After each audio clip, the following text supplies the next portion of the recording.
ఏడాది వరకు బంగారం కొనొద్దు, పెట్రోల్ డీజిల్ వినియోగాన్ని తగ్గించండి, మెట్రోలో వెళ్ళండి, ఇంటి నుంచి పని, ఆన్లైన్ వర్చువల్ భేటీలకు ప్రాధాన్యం ఇవ్వాలి, వంట నూనె తగ్గిస్తే దేహ సేవ, విదేశాల్లో పెళ్లి పర్యటనలు వద్దు, రసాయన ఎరువులొద్దు, ప్రకృతి సాగే ముద్దు, సౌర మోటార్లను వాడండి, ఇతర దేశాల ఉత్పత్తులొద్దు, విదేశీ మారక ద్రవ్యం ఆదా చేయడము దేశభక్తే. బెంగాల్ ఉత్సాహం ఇక్కడ కనిపిస్తుంది. తెలంగాణలోది వచ్చేది బీజేపీనే. కాంగ్రెస్ మిగిలింది 3 రాష్ట్రాల్లోనే. అబద్ధపు హామీలతో అధికారంలోకి. కాంగ్రెస్ కాదు ఇది, ఎంఎంసి అంటే ముస్లిం లీగ్, మావోవాది కాంగ్రెస్. పరేడ్ గ్రౌండ్ సభలో ప్రధాని మోదీ యుద్ధం నేపథ్యంలో ప్రజలకు సూచన.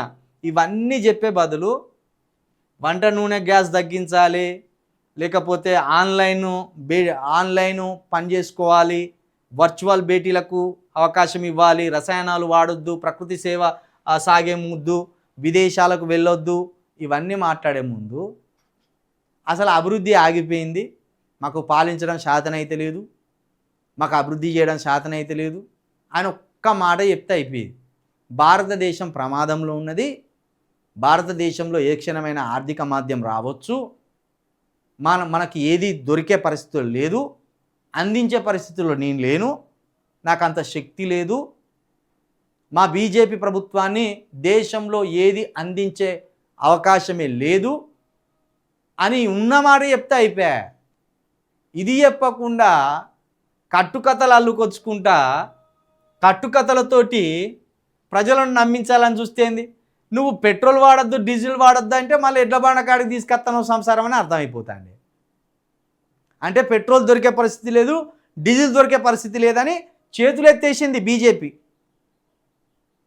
అంటే మళ్ళీ కాలినడకనో సైకిల్ మీదనో ఎడ్ల బండు కట్టుకోనో పోయే కాలంలోకి, రాతి యుగంలోకి మనకు తెలియకుండానే మన బ్రెయిన్లను వాచ్ చేసి, మన మైండ్ను వాచ్ చేసి నెట్టేస్తాను. అది బీజేపీ అసమర్థత కాదు. డీజిల్ దొరుకుతలేదు, పెట్రోల్ దొరుకుతలేదు అంటే బీజేపీ అసమర్థత. ఆ బీజేపీ అసమర్థతను మన మీద రుద్దుతాడు. అన్నం రేపటికల్లా అంటాం, రోజు అన్నం తినకూరు, ఒక పూట తినూరు అని కూడా అంటాను.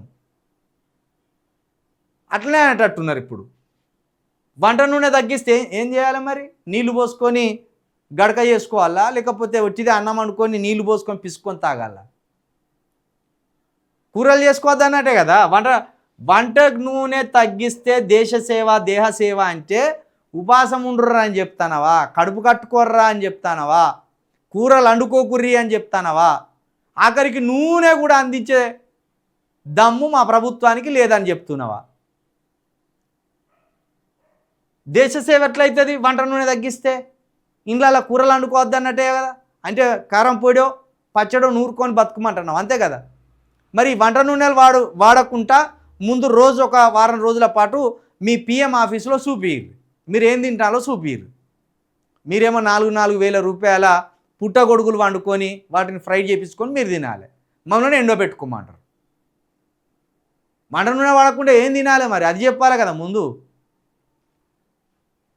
విదేశాల్లో పెళ్ళిళ్ళు వద్దు, ఇది డెస్టిన్ మ్యారేజ్లు ఉంటారు కదా, అవి చేసుకోవద్దు, విదేశాలకు పోవద్దు, ఉత్పత్తులు లేవు అసలు మన దగ్గర, ఉత్పత్తి చేసే శక్తి లేక ఈ కట్టుకథలంతా ముద్దుగా అల్లుకొచ్చిండు. కాంగ్రెస్ మిగిలింది 3 రాష్ట్రాల్లోనే అంట. 3 రాష్ట్రాల్లో మిగిలిన, 2 రాష్ట్రాల్లో మిగిలిన, 5 రాష్ట్రాల్లో మాత్రం మీ బీజేపీని రాకుండా చూసుకున్నాం. మా దక్షిణాదిలో 5 రాష్ట్రాల్లో మీ బీజేపీ రాకుండా చూసుకున్నాం చాలు.